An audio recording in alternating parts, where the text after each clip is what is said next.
This episode is brought to you in part by the Table Podcast from the Hendricks Center at Dallas Theological Seminary. I'm Darrell Bach, one of the hosts, and I invite you to join us as we discuss issues of God and culture, which includes anything and everything. Listen on your podcast app or at dts.edu/thetable.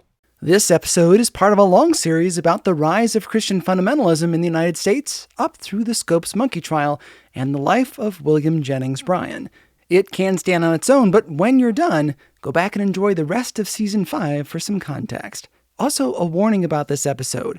It has a true crime element that involves a brief description of murder, though it won't be graphic.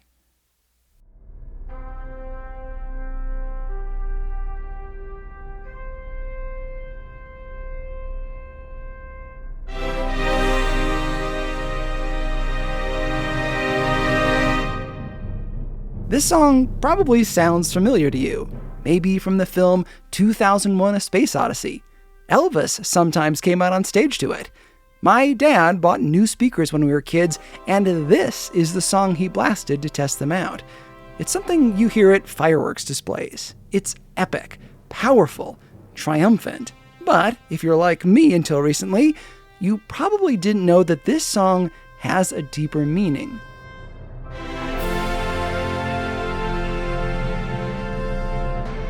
The song is called, forgive my bad German, also Sprach Zarathustra, or Thus Spoke Zarathustra.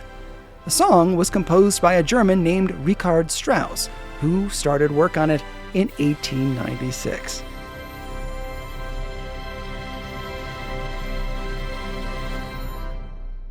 The full hour-long composition tells a story by the German philosopher Friedrich Nietzsche, who wrote a book by the same name. Thus spoke Zarathustra. Nietzsche is the guy who coined the phrase, God is dead. Honestly, I considered skipping this bit because I don't recommend his work at all. But it's difficult to avoid talking about him when discussing the early days of Christian fundamentalism and the Scopes monkey trial. So here goes nothing. Nietzsche, in another famous work, The Gay Science, set out this concern. With the advent of the Enlightenment, scientific advances, and changing morals, humanity was about to go adrift. Society would lose its cultural dependence on Christianity and the church, thus the idea that we killed God. This is not something he celebrated, though he really didn't like Christianity. Instead, Nietzsche worried that this would create a giant vacuum that had to be filled with something. Without the morality and guidance of religion, we would become obsessed with pleasure and leisure and lose our way. If you stop the conversation here, he's got a lot in common with fundamentalists, right? Well, Nietzsche had a different solution than the fundamentalists did. Totally different. He poses it in Thus Spoke Zarathustra.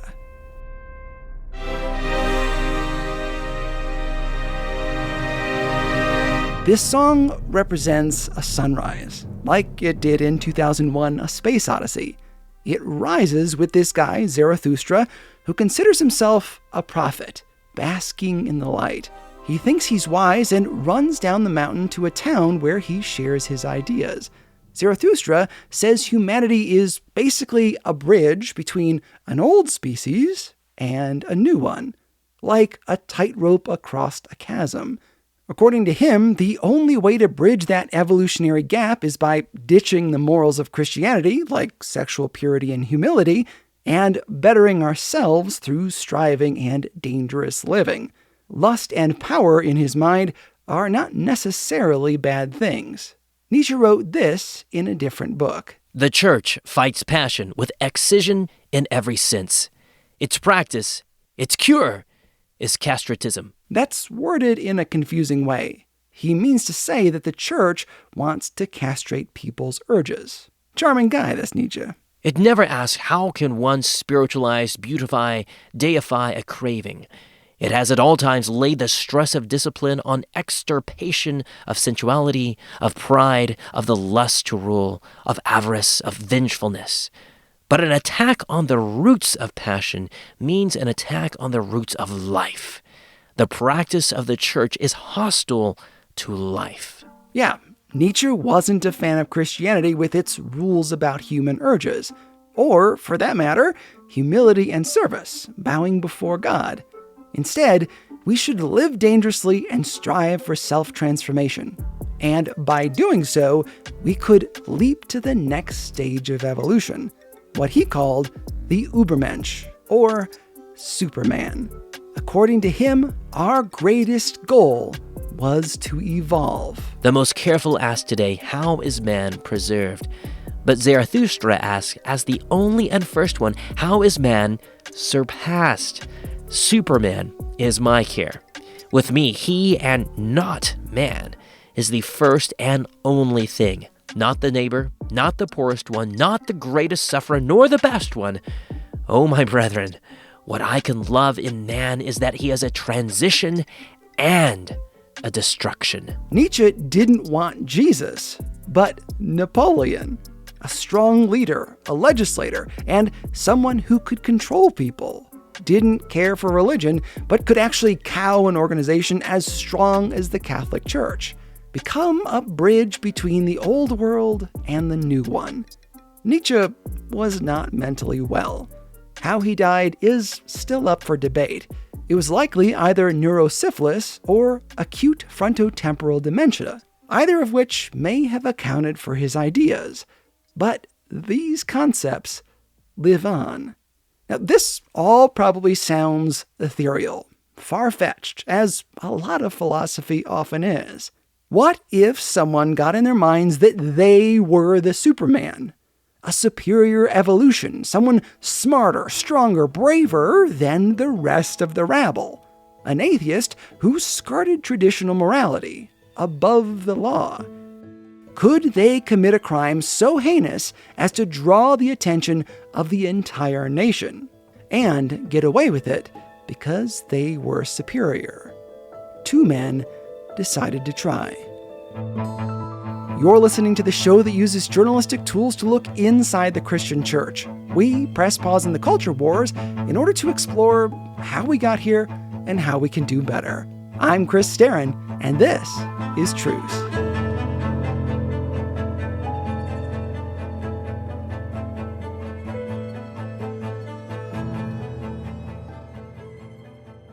Yeah, if you say something you wish you hadn't said, I can go back and cut that piece out, because you're not on trial here at Leopold and Loeb are. So, thank goodness, yeah. To explore this crime and the Superman, I had the great pleasure of talking with Candace Fleming.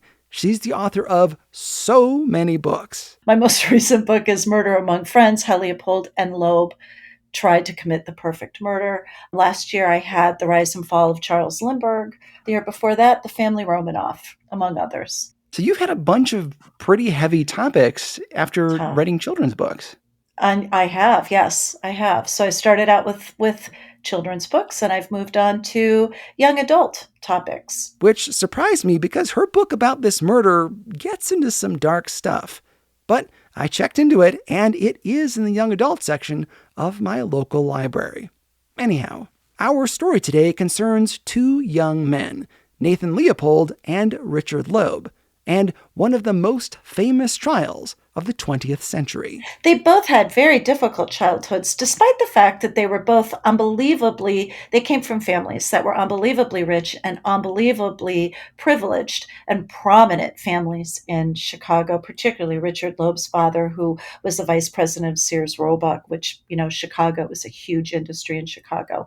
So these were boys that had everything: money, education, privilege, prominence, families that are recognizable. In today's money, the families would be worth a combined $245 million. The boys wanted for nothing in the material sense, but that came with unique stresses. Both of them had terrible governesses. Nathan Leopold had a governess who sexually abused him and his older brother.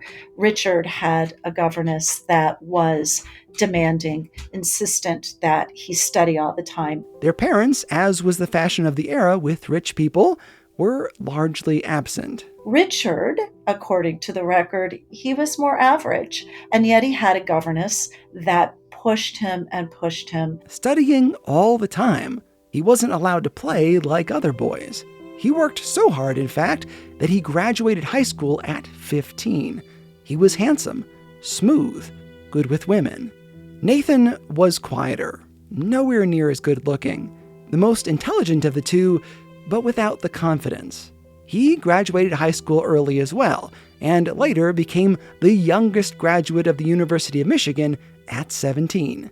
At various times, they attended the University of Chicago, the American home of modernist theology funded by the Rockefellers. Both were younger than their classmates, which must have made it difficult to fit in, feel normal, especially for Nathan. He had interests that were surprising. For example, as a 6-year-old, he discovered that he loved birding and went about not only birding and keeping track of his life list, what he saw, but he actually managed to convince his father to buy him a little rifle so that he could shoot those birds and sort of collect them for himself. He would send them to a taxidermist, and then he collected, by the time he went to jail, I think he had 2,000 specimens in his bedroom. Those birds often took him into the woods, including Wolf Lake, where he and others led tours.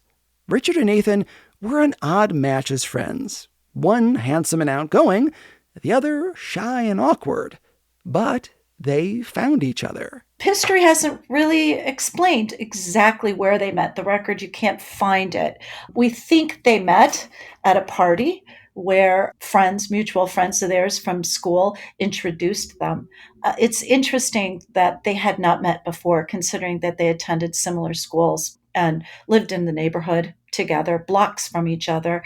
And so it's surprising that they had so very much in common. They were both Jewish, and yet they had never met each other until that introduction. And it was, of course, a cataclysmic meeting. They were Jewish at the time of peak anti-Semitism in the United States, though neither of them believed in God and rarely went to synagogue. Nathan's atheism would later play a large role in media depictions of their crime. Nathan Leopold would tell you that Richard was the best buddy he ever had, and he will tell you that all the way to the day he died, that he knows Richard ruined his life, but he was still the best friend he'd ever had. The two of them together brought out the very worst characteristics in both of them. Experts tell me, psychiatrists that I interviewed tell me that Nathan probably would not have committed this crime had it not been for Richard. Richard loved true crime. He loved reading crime magazines. He loved reading about master criminals and detectives. And he used to play that he was a master criminal. So even as a teenager, he would do this thing called shadowing, where he would walk around town pretending that he was the master criminal. And he would walk around and he would actually follow people that he saw on the street, and he would imagine that they were bank robbers or embezzlers or murderers and that he was following them. And he would be so deep in his fantasies that he'd even forget where he was at. So he'd cross in front of cars, and he would do this for hours. So he really envisioned himself as a criminal. It excited him. But what good is a master criminal without an audience? Richard took Nathan along on his escapades. What started out sort of as petty crimes, right? They would come upon, a couple that were making out in a car parking, and they would bang on the windows, or they would take a bat, Richard would, and break a car window. By the age of 15, they were starting fires, joyriding, drinking alcohol during Prohibition. They broke into Richard's old fraternity and stole from them. They engaged in bigger and bigger crimes. And of course, ultimately what they ended up doing was deciding that the ultimate thrill, at least for Richard, the ultimate thrill was to kidnap and kill the child. The boys thought they were special creatures, evolved, smarter than others, undetectable with their plans and cunning. Richard believed that his interest in crime novels prepared him to get away with his deviousness. Nathan took his philosophy from something a little weightier, Friedrich Nietzsche. He adapted this idea of Nietzsche's idea of the Superman, that he was an exceptional human being, exceptional in terms of intellect, superior. And this superiority placed him above the law. It placed him above morality and that he, because of his superiority, could really be allowed to do anything that he wanted to do. And his Superman status made him untouchable. And of course, then when he met Richard, he convinced Richard that he too was a Superman. So the two of them really believed that they were extraordinary, superior, untouchable, above the law, above morality. In other words, Supermen. I'll continue the story after these messages.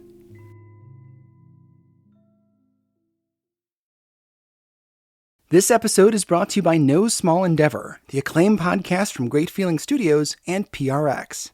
In each episode, host and award-winning theologian Lee C. Camp sits down with courageous and impassioned people, like Hollywood legend Rob Reiner and civil rights hero Reverend James Lawson, talking about what it means to find true happiness and flourish in day-to-day life. And if you're looking for somewhere to start, why not check out the recent episode with award-winning journalist and best-selling author Tim Alberta on Christian nationalism's role in the Republican Party. Follow No Small Endeavor on Apple Podcasts, Spotify, or wherever you get your podcasts.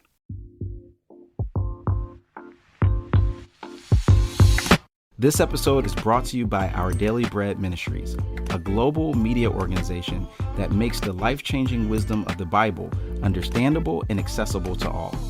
As a part of that mission, Where You're From is a podcast for those who believe it's important to stop and listen before we speak. Join us on each episode as we ask another Christian thought leader where you're from and discover how their life experiences and expertise, even if we may disagree with something they say, offers us important perspectives worth thinking about. To see our list of guests, visit whereyou'refrom.org today. That's whereyafrom.org. I'm Rasul Berry, reminding you that it's not just about where you're at, but it's also about where you're from.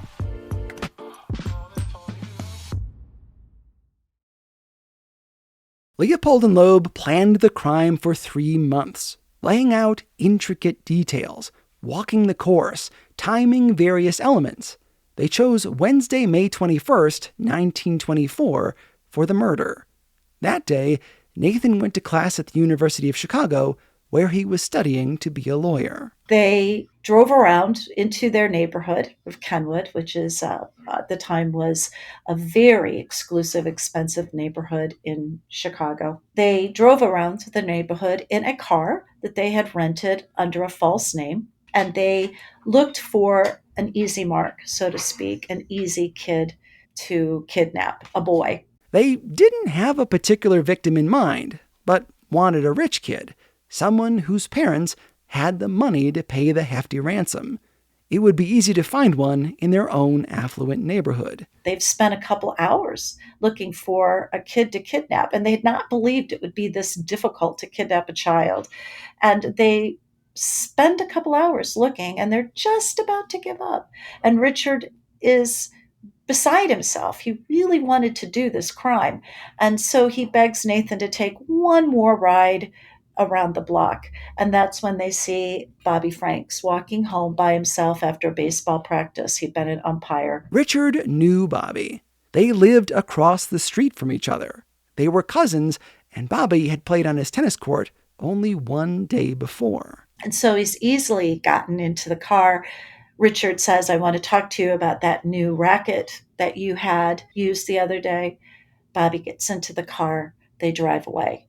According to their confessions, they hit him in the head with a chisel, and that's how they eventually killed him. Then they headed for Wolf Lake, the place where Nathan liked to take people on birding trips. Together, they shoved Bobby inside of a drainage pipe. Took his clothes, drove away, cleaned up the car, burned what clothes that they could, buried what clothes they could not, and thought they had, it was the perfect crime. When, in fact, it was the exact opposite. The body was found the next morning. The young men didn't know this, and so they continued to follow their plan. A typed ransom note was delivered to Bobby's family, instructing them to take a convoluted journey where eventually they'd be expected to throw a bag with $10,000 in it out of a moving train.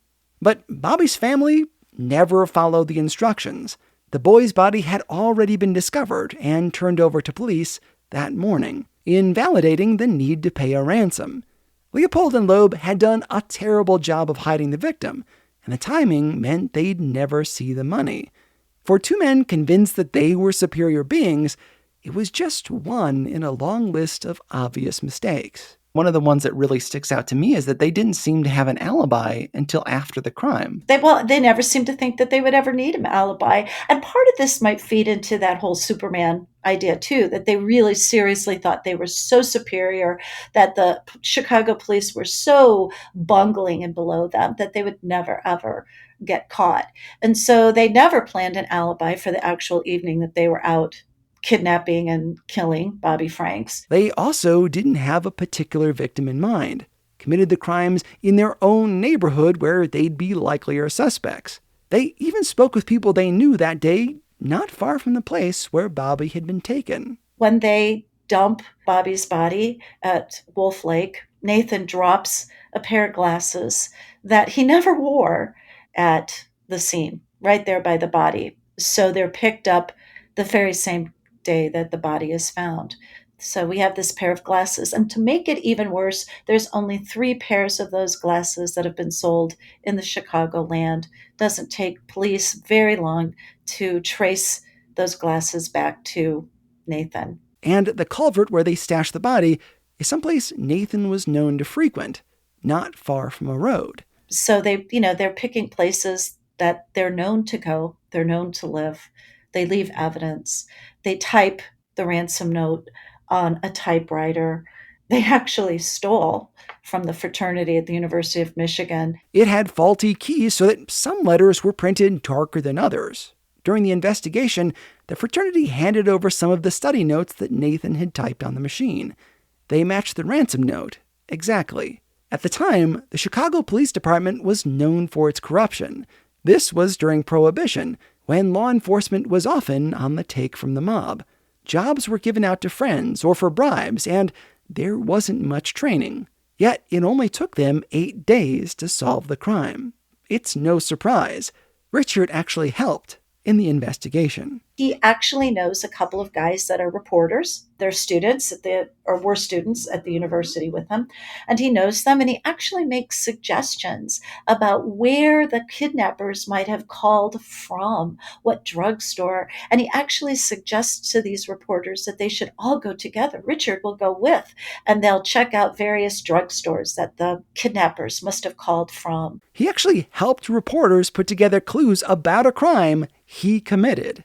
When the boys were taken in for questioning, they were not yet suspected as the murderers. Instead, the police brought them in for background. Then, Leopold and Loeb got their stories crossed. I mean, they have this alibi, which is a really stupid alibi, and they agree to only use it for a certain amount of time. They came up with it after the crime, once they realized that they could be questioned. Essentially, that they were out carousing the day of the murder, driving Nathan's car and picking up women. The trouble is that Nathan's chauffeur was fixing the brakes on the same day of the murder. Leopold and Loeb had used a rental for the crime.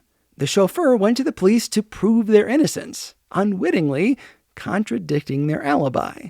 Suddenly, the boys were under suspicion. So the minute that the prosecutors say, the chauffeur tells us that he saw you at such and such a time, they both crumble. And they probably could have not, and probably they might have gotten away with it. But instead, they completely crumble, and they both confess. Richard confesses first. Prosecutors go to Nathan and say Richard is confessing. Nathan can't believe it at first until they tell him some of the things that Richard is saying. And one of the things, of course, that Richard is saying is he's blaming it all on Nathan. And that's when Nathan decides that he's going to talk too, and he'll tell them the truth. And he, of course, blames it all on Richard. Nathan knew his rights. He was studying to be a lawyer, yet they didn't seek counsel. In fact, the two men were so proud of their plans that they took investigators on a field trip through the crime. Location by location, where they burned the clothes, where they hid the body, completely incriminating themselves. There was no doubt they'd done it. All of that stuff happened before the family hired a lawyer. It looked like there was nothing in their future but the hangman's noose, the preferred method of capital punishment in 1924. When they did seek out representation, the boys' parents brought in the big guns. Clarence Darrow. Darrow is this unbelievably well-known defense attorney, not as well-known as he'll later become because we haven't had the Scopes trial yet. That will happen a year later, a year after this trial. But Darrow is an unbelievably well-known defense attorney, and he's gotten other people off of murder sentencing, found them not guilty. So he's mostly known at this time for working with people who do not have access to legal care. He likes the poor and the downtrodden, and he often does things pro bono. He would find his office full of folks that needed to talk to an attorney, and he would work with them late into the night, while his dinner is turning cold at home, to help these folks that were no way able to pay what he was worth. But he felt that the justice system didn't work really well for those that did not have money, and so he tried to right that wrong whenever possible. He did, however, take some high-profile cases, and he did take money from very wealthy clients. It was one of the ways that he actually stayed in business. And so the family comes to Darrow because he's had so much success at getting people off of murder charges. He didn't want to do it at first. The case was open and shut. If Darrow was going to serve his clients, he had to change their image in the press. That involved referring to them as boys and by their childhood nicknames, Babe and Dickie. Boys that were unloved. Or he actually uses the affluenza defense, right? That because they had so much, they had so little, that they didn't really learn what was right from wrong. They didn't really understand what was important, that they'd had these terrible childhoods with the governesses. Darrow's goal was to prove to the court that the sexual and mental abuse that they faced as children impacted their actions and should be taken into consideration. Also, that their exposure to Nietzsche before they were mature enough to interpret it played a role. At the time, mental health was seen by many as the result of genetics. This was the era of eugenics, after all. Darrow wanted to prove that a person's upbringing could impact their mental stability, downplay nature, and emphasize nurture. He wanted parents across the country to look at their own children and ask themselves, am I raising a Nathan Leopold or a Richard Loeb? Am I being a good enough parent? Is there anything that I can do to keep my son or daughter from being like those two boys? And he does a pretty good job of it. Darrow's hatred for capital punishment stemmed from his belief that people are driven by impulses from their childhood, things that happen to us way before we have any control over the world. New discoveries in the study of glands linked hormones to changes in mood and behavior. How then can you blame someone for their actions if they were predetermined in their youth or by their chemistry? He doesn't go for insanity because if he went for insanity, he would have had to have actually had a trial. And he would have had to prove to a jury that both of those boys were insane. And at the time, the legal defense for insanity was very narrow. So for them to be proven insane, he would have had to proved to a jury that they did not know what they were doing at the time. And that would have been pretty impossible considering all the premeditation that went into the crime. 3 months of planning, renting a car, opening up a bank account under assumed names. All of that is not insanity, right? And so Darrow knew that he couldn't really get them off with an insanity plea. And so instead, what he did was he had them actually plead guilty. And then the trial went right to a sentencing phase instead of an actual trial. So it went right to the sentencing. And that meant there was no jury, that there was just a judge. And the judge would decide what their punishment was. This move confounded the state's attorney, Robert Crowe. He and his team spent a lot of time and money gathering evidence for the case, tweaking public opinion. He expected the family to go for an insanity plea, which by state law required trial by jury. But Darrow went the other way, admitted that the boys were guilty. It would be impossible to prove otherwise. With a guilty plea, he only had to convince the judge not to kill the young men. He hoped their mental health would be considered a mitigating circumstance, and the judge would take pity on them. And it is a complete and total surprise when They go into the courtroom and they change their plea. And the prosecution, I mean, they're apoplectic, right? They're just, I mean, Crow's just like lost his mind. And he has this case that he really wants to lay out. And so weirdly, this sentencing portion of the trial goes on almost the entire summer, mostly because Bob Crow wants to lay out his trial. He really wants to show the press and the public how premeditated and how evil these two young killers are. He lays it out. He has all of his witnesses come and they all talk. And Darrow says practically nothing, right? Just lets it go because he's not trying to find them not guilty. And so he lets all those facts into the record, lets it all go. And then finally, when it's his turn, then introduces evidence about mitigating circumstances and diminished capacity. He said that a person should be able to plead guilty, but also have mitigating circumstances like their mental health included in the sentencing. Their difficult childhoods with the sexual abuse and oppressive governesses should be considered. They were like too old for their age. They were too precocious, exposed to Nietzsche before they were ready to understand it, that they had too much, that they were like the poor little rich boys. This, of course, got a mixed reaction. Newspapers printed stories about other young men convicted of murder who couldn't afford fancy lawyers and were hanged. Why should these two, so cold and calculating, get a lighter sentence simply because they came from wealthier families? Ultimately, why Judge Caverly decides not to give them the death penalty is because of their age. In 1924, neither boy was old enough to sign a contract or get married without parental approval, though they were 18 and 19 at the time of the hearing. So the sentence was life in prison. The verdict was handed down on radio, and 5,000 people waited on the streets outside the courthouse to hear it. Public opinion was mixed. Some papers said that they got off because of their wealth. Others said it was a victory against the death penalty.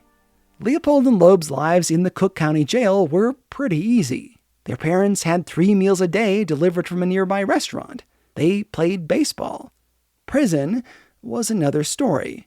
They were kept apart for long stretches, made to eat the same food as everyone else. And perhaps, more punishingly, public interest in them waned. Eventually, they did end up in the same prison, and became friends once again. Years later, Richard was stabbed in the shower by another inmate. He died in prison. Nathan was grief-stricken, believing Richard to be the best friend he ever had. In prison, he learned 12 languages and Braille, and taught other inmates Greek. He even trained to be an X-ray technician. Even at the time of his parole, Nathan still believed he was a Superman. He moved to Puerto Rico and, weirdly for a Nietzsche-believing atheist, worked for a Christian hospital as an X-ray tech. He died in 1971. The case shocked the nation. Not just the murder, but the philosophy behind it. The 1920s were a period of illegal booze, loosening mores around sex, and luxury never before seen in the history of humanity. Here were these two young men who partook in all of this sensuality and were fueled by Nietzsche's philosophy, and somehow they avoided the noose even after brutally killing a child. As Nathan said himself, "The only wrong I can do is make a mistake, and my happiness is the only thing in life that matters to me." He still believed he was a Superman, a creature further evolved than the rest of humanity, evidence of the power of evolution. This, of course, is an utterly extreme vision of evolution, not something everyone is going to get out of a day in a science classroom. But it was enough to make people like William Jennings Bryan and the fundamentalists wonder, should we expect more of this in the future if kids are brought up under evolution and Nietzsche's philosophy? 1 year after the Leopold and Loeb trial, there was a case in Tennessee over whether or not to teach evolution in public schools. The Scopes monkey trial. On one side was Clarence Darrow, the lawyer who defended Richard and Nathan. On the other was William Jennings Bryan. We'll cover the case in detail soon, but in his closing arguments, which he never got to give, William Jennings Bryan directly expressed this link between Nietzsche and human brutality. In his mind, this atheistic evolutionary philosophy was to blame for the murder. And before you say, oh, those fundamentalists, Clarence Darrow, the famous atheist lawyer, made the same connection in his closing arguments of the Leopold and Loeb case. I'll have a link to it in your show notes if you want to read it for yourself. Now, before you email me, that's obviously not to say that all atheists who read philosophy are murderers. I'm just pointing out how Darrow and Bryan agreed. In the next few episodes, we'll be exploring different ideas that Christians had about evolution in the 1920s. And before you get out your pitchforks and picket signs, take a second to absorb what we've covered.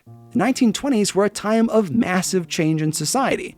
Labor strikes, economic turmoil, eugenics, prohibition, the rise of communism in Russia, women voting, new fashions, technologies, new ways of thinking about mental health, and nature versus nurture. We humans didn't know where these new philosophies would take us. Was the world coming apart? Even people who believed in evolution were concerned about where this philosophy could take us, what it could do to their children. So when you and I get to the Scopes trial and fundamentalists are fighting the teaching of evolution in schools, keep Leopold and Loeb in your mind. Fundamentalists didn't oppose teaching evolution in a vacuum. This trial was front-page news just a few months before the anti-evolution law was introduced in Tennessee. The question of whether or not to allow evolution education in schools in the 1920s wasn't just about the validity of evolution. Did we actually come from apes? Is the fossil record accurate? I mean, there was plenty of that. But it was also about the appropriate age at which to teach children big concepts, like that of Nietzsche.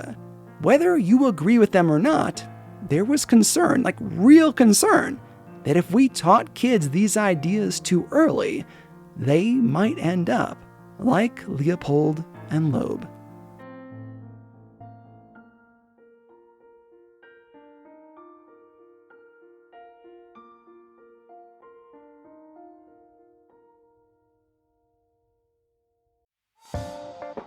Special thanks to Candace Fleming. Her book is Murder Among Friends.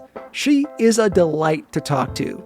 Patrons of the show can get access to a special bonus conversation I had with her about her other interests. You won't be able to guess what she does for fun. It's a hoot. Thanks also to her publisher, Ann Schwartz Books, for helping us get in touch. You can find links to many of my sources in your show notes and on the website at trucepodcast.com. Once you're there, you can learn more about me and the show and find links to my films like Bringing Up Bobby and Between the Walls, both of which are free on Hoopla and YouTube. It's worth noting that some people I've read see Nathan's vision of the Superman as being a corruption of Nietzsche's philosophy. My intention here is not to express all of his ideas, but to demonstrate how his ideas were interpreted. I'm not a philosopher, but I generally disagree with everything I've read of his, just to be fully honest. I actually hesitated to put this in the episode because I didn't want to inspire people to read Nietzsche. I think it's a cruel and unproductive way to think of the world. Christ taught us to value humility and to love others. There's actually a section where Zarathustra expresses his disgust of the love of the neighbor, preaching it as selfish and saying that instead, a person should work towards creating the Superman. In a word, yuck. Special thanks to everyone who helped with this show. This episode took so much work. I think every episode probably averages up to 30 to 40 hours of labor. If you'd like to help me make more episodes of Truths, consider giving a bit to help out. You can give via Venmo, PayPal, check, or monthly gifts via Patreon. The links are in your show notes and on the website at trucepodcast.com/donate. Thanks as always to my brother Nick Staron for being a sounding board, and to all my friends for letting me ramble on about this topic for months. Leave a comment on Apple Podcasts and follow Truce on social media. The version of Also Sprach Zarathustra used in this episode is thanks to the Creative Commons license and was produced by Kevin MacLeod. You'll find a link to the license in your show notes and on the website. Special thanks to my friend Paul Hastings of the Compelled Podcast, which you can hear at compelledpodcast.com for loaning me his voice. Truce is a production of Truce Media, LLC. I'm Chris Staron, and this is Truce. This episode is brought to you by the Compelled Podcast. What would you do if you came face to face with a murderer sent to kill you for being a Christian? For Virginia Prodan, that question isn't hypothetical. Virginia was a small, petite attorney defending Christians in court in communist Romania. And she was really good. So good, in fact, she caught the attention of the communist regime. One day, a tall, muscular man walked into her office, closed the door, and pulled out a gun. He barked, "Shut up, sit down. I'm here to kill you." Virginia was face to face with a trained assassin. What happened next would surprise both of them. Listen to Virginia's entire story on the Compelled Podcast, where they find incredible true-life stories of God working through the lives of normal people. Virginia is on episode number 31, which is titled, He Came to Kill Me. Listen on your podcasting app or at compelledpodcast.com.